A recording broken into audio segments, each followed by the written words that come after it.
bakit nandito si Attorney Hinlo, si Attorney Bondok, si Dr. Mata? Kasi po, para sa akin, at alam kong totoo, nanalo po sila sa eleksyon nung nakaraan. Kausap ko po IT experts na nagsasabi hindi talaga pwede na totoo yung mga numero na lumabas. Hindi po ako IT expert, kaya sinabihan ko po ang PDP. Sabi ko, kayo ang partido.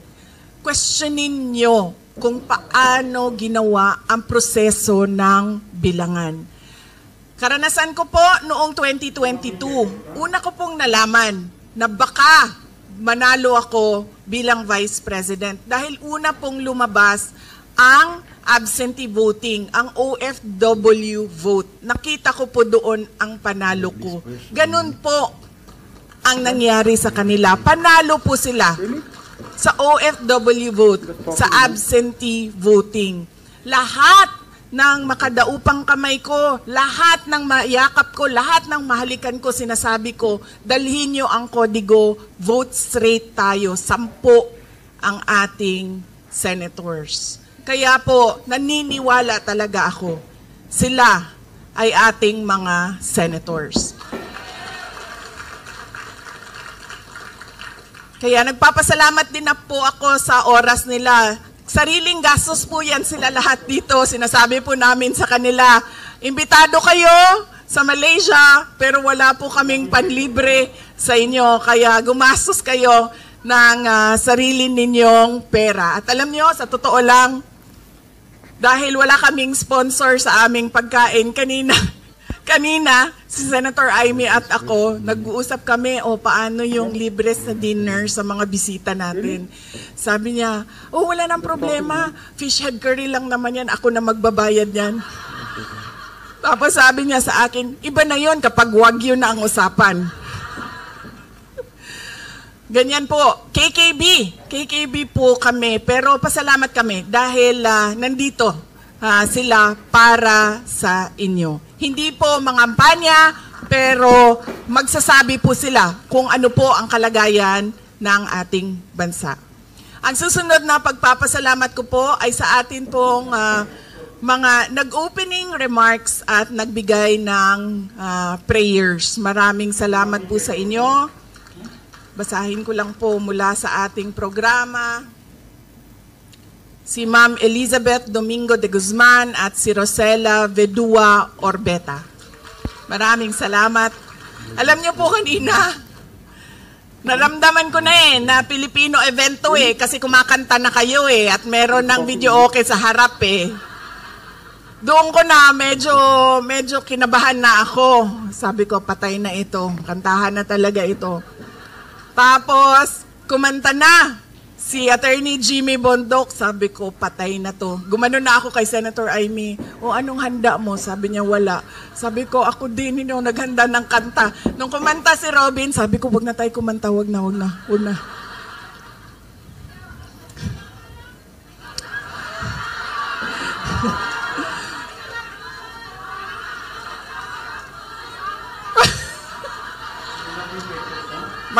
Mag-practice mo na kami ni Doc Marites Mata, ha? Tapos babalikan namin kayo mamaya. Kabisaduhin ko muna yung kanyang moves. Kaya po tapos naramdaman ko po yung init ng inyong pag-welcome ba? Yung init ng inyong pagtanggap sa amin dito. Maraming salamat. Thank you, ma'am. Kinabahan ako sa inyong kanta talaga kanina. Sabi ko, patay, wala akong handa. Noon po kinakanta yung You Raise Me Up. Ito po ay alam nating lahat, kanta ni dating Pangulong Rodrigo Duterte. At lagi ko po yung naririnig. Sa sasakyan niya, sa bahay niya, pinapatugtog niya yan. At alam niyo po, kanina, medyo na-touch ako sa kanta. Dahil naalala ko siya. At syempre, malayo siya sa ating lahat. At alam nyo, naalala ko din siya sa mga turo niya sa akin kanina.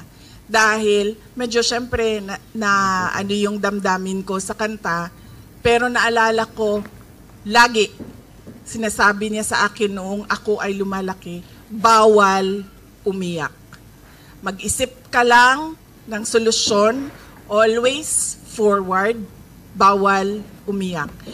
Ito, hindi ako nagpaalam kay Kitty, pero sabihin ko na sa inyo, nung isang beses na magkasama kami sa pagbisita doon sa loob ng ICC Detention Unit, sinasabihan ko na yan sila lahat bago pumasok, huwag kayo umiyak doon sa loob. Huwag kayo umiyak kasi magagalit yan.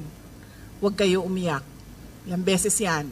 Isang beses, kasama ko si Kitty, hindi nakapagpigil. Kasi siya naman ay malapit talaga kay Pangulong Duterte. In fact, hanggang ngayon, pag merong pagkakataon, ay tumatabi pa din sa tulog si Kitty sa aming tatay. So umiyak. Gumanon na ako sa kanya. Tapos, nakita siya. Siyempre, nakita siya kasi gumaganyan doon eh. Tapos, pinagalitan. Sinabihan siya, your tears won't help. So, sabi ko sa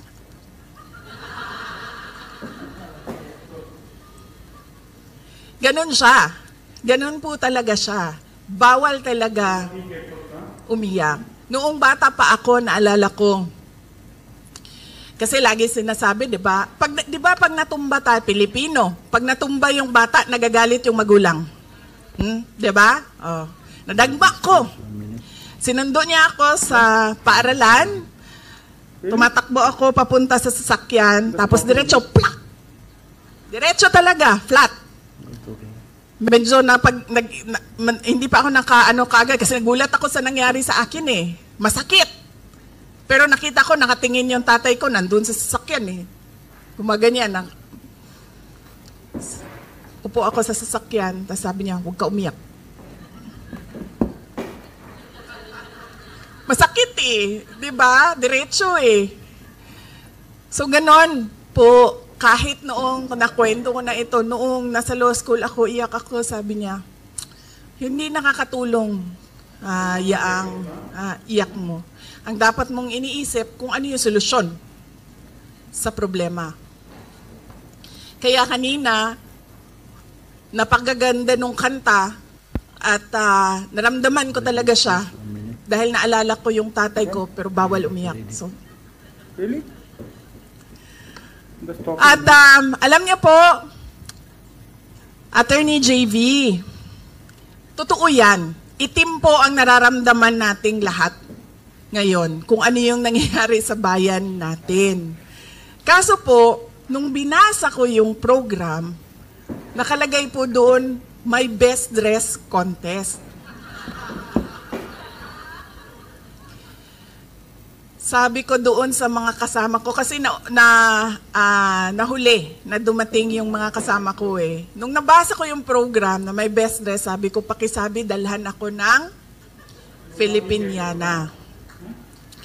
Kasi sasali ako sa best dress contest, di ba? Siyempre. Sali ako sa programa na ito.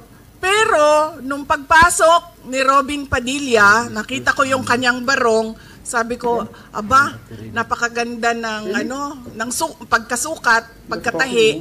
Yung sa akin, medyo maluwang-luwang pa. Sabi ko, wala na, talo na ako sa best dress. Tapos, nung pumasok si Senator Amy, natanggap ko na po na hindi ako ang best dress.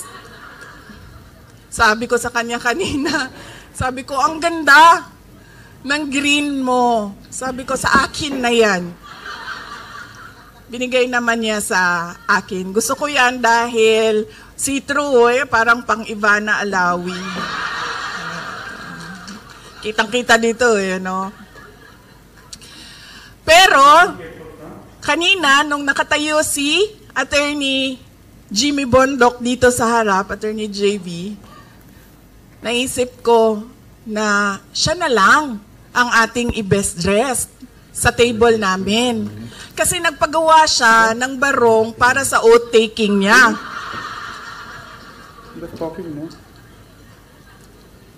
Pwede kita i-oath dito, alam mo ba yon?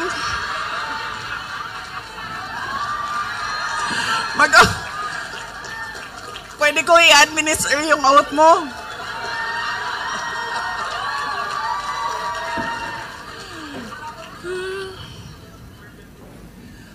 Pero masaya pa rin ako dahil ang nanalo ng ating best dress ay Sara pa rin ang pangalan. Sara Makasait, ma'am, congratulations. At syempre, ang ating male best dressed ay Jambara bin Jinula. Congratulations.